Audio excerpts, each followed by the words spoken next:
sebelum Ibu Putri menandatangani surat kuasa, saya telah menyampaikan secara terang bahwa pendampingan hukum yang akan dilakukan bersama tim, tentu saja yang mendampingi nanti adalah tim secara keseluruhan yang juga sudah bekerja sejak awal, adalah pendampingan hukum yang secara objektif, tidak membabi buta, tidak menyalahkan yang benar, dan tidak membenarkan yang salah. Memang benar Hotman Paris diminta oleh Pak Sambo untuk menjadi pengacaranya. Juga diminta juga untuk pengacara dari Ibu PC. Baik. Oke, itu benar. Ya. Saya 3 hari nggak bisa tidur. Kenapa, Pak? 3 hari nggak bisa tidur untuk mengatakan yes or no. Karena dari segi kasus, this is a dream case bagi lawyer. Artinya? Ini adalah kasus di dunia manapun membuat lawyer jadi populer. Jadi soal pergantian penasihat hukum atau pergantian advokat itu biasa. Mungkin saja dengan yang dulu sudah tidak nyaman karena rekan saya yang dulu itu Patra MJ kan jadi bahan olok-olokan daripada masyarakat tuh, dibikin di TikTok, dibikin di mana-mana. Dan beliau juga saya lihat sportif, dia juga tidak mau bicara lagi karena merasa dibohongi. Jadi setiap orang, dia advokat bukan sih? Iya, kesalahan jadi pengacara. Oh, nggak ada kerjaan jadi KPK jadi advokat. Udah Iya. benar. Memang advokat itu yang nggak ada kerjaan jadi advokat, udah benar. Gitu. Nah, itu masalah hak dan kewajiban. Kita nggak bisa kemudian membuat ini. Oh, dia jangan jadi advokatnya si Sambo, jangan juga. Ya kan Sambo biar bagaimana juga perlu pengacara membela kan. Cuman kan kadang tadi kan bertanya itu kan persoalan rasa keadilan dan keanehan kan. Itu kan pertanyaannya dasarnya itu kan rasa keadilan dan keanehan Kan dia sehingga. sebelumnya terkenal sebagai yang suka mengkritisi korupsi lah. Oh iya. Itu kan aktivis korupsi. Ya makanya itu kan orang dari wilayah kanan masuk wilayah kiri timbul tanda tanya, ya kan? Pertanyaannya saya harus menjawab pertanyaan ini kan? Tawari berapa ya? Iya kan? Nah itu saya nggak berani menjawab karena itu bukan wilayah saya. Tapi sebaiknya orang kalau menegakkan keadilan ya bisa di sisi sana bisa di sisi sini.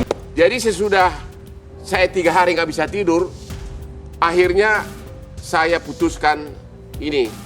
Dengan berat hati saya menolak menjadi pengacara dari Pak Sambo dan Ibu PC. Ya, ada beberapa alasan. Iya. Yang pertama, mencegah terjadi konflik of interest. Konflik kepentingan karena saya juga sebagai pembawa acara, host di suatu acara TV, Ya. di mana saya membahas kasus itu berarti harus netral. Ya. Dan bahkan nanti di persidangan. Tapi yang kedua adalah karena sejak kasus itu mulai ada, sudah jutaan orang meminta saya untuk menjadi pengacara dari keluarga Brigadir Jela, Brada Ella. Dan kebetulan memang saya lagi sibuk membuat program Hotman 911. Jadi bebas-bebas saja. Katanya sih dia akan janji akan objektif. Cuma Iya. gimana mau objektif orang Iya. jadi pengacara pembela PC? Betul. Mana mau objektif ya? Ya siapa tahu objektif, itu kan kata dia. Kan siapa tahu kan gitu kan. Jadi anggap aja nanti dia kata-katanya bisa dipegang. Biasanya orang-orang kaliber begitu kata-kata bisa dipegang. Gitu. Ya kan? Pegang aja kata-katanya. Cuman yang bisa dipegang kan handphone. Kalau kata-kata tuh kemana-mana nangkapnya susah kan gitu. Tapi siapa tahu kata-kata bisa dipegang. Gitu. Siapa tahu ya. Nah, oke. Selamat sore teman-teman semua, teman-teman jurnalis yang kami hormati. Terima kasih Bang Arman dan Kak Sarmauli. Tidak berlebihan rasanya kalau saya menyampaikan kembali ucapan terima kasih kami pada teman-teman jurnalis yang terus-menerus berupaya untuk mengawal kasus ini. Kenapa ini penting?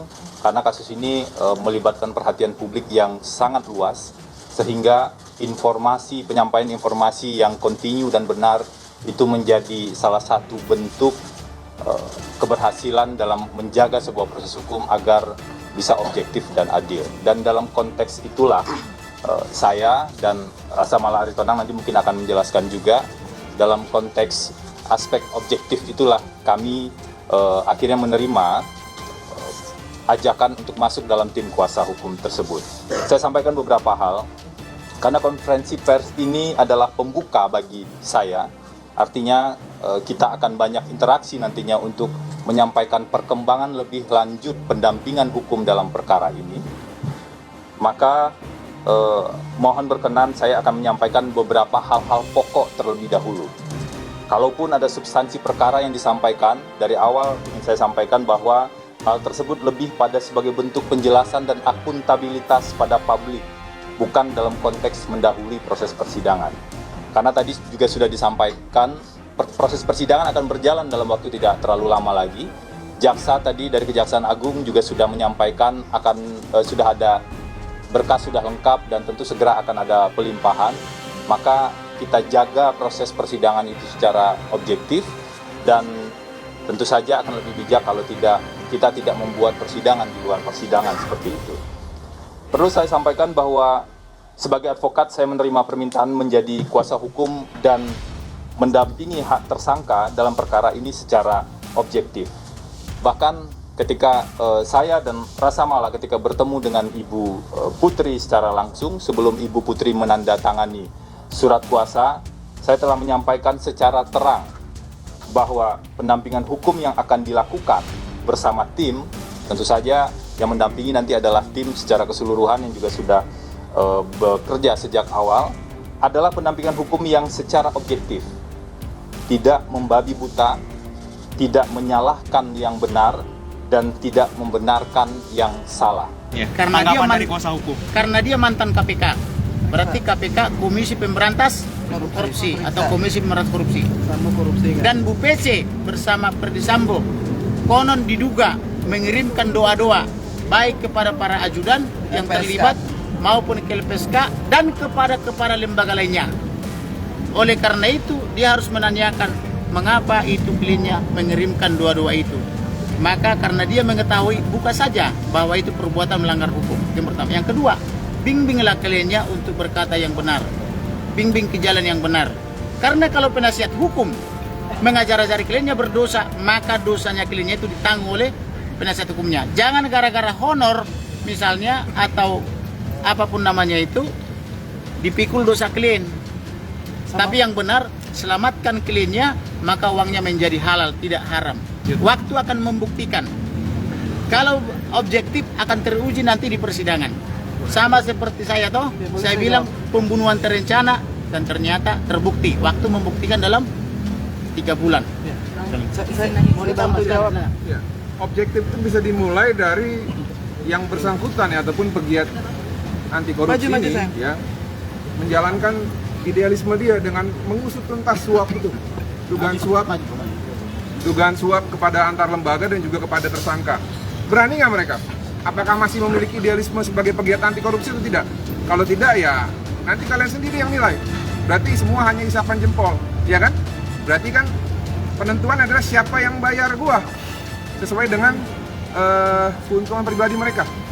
Prinsip objektivitas itulah yang kami pandang perlu kita jaga bersama-sama, dan kami tentu juga berharap pada teman-teman jurnalis, teman-teman akademisi juga untuk bisa menjaga objektivitas proses hukum penanganan perkara ini, agar nanti siapapun yang melakukan perbuatan maka ia akan dihukum sesuai dengan perbuatannya. Tapi yang tidak melakukan perbuatan tentu saja tidak seharusnya tidak dihukum atas apa yang tidak dia lakukan.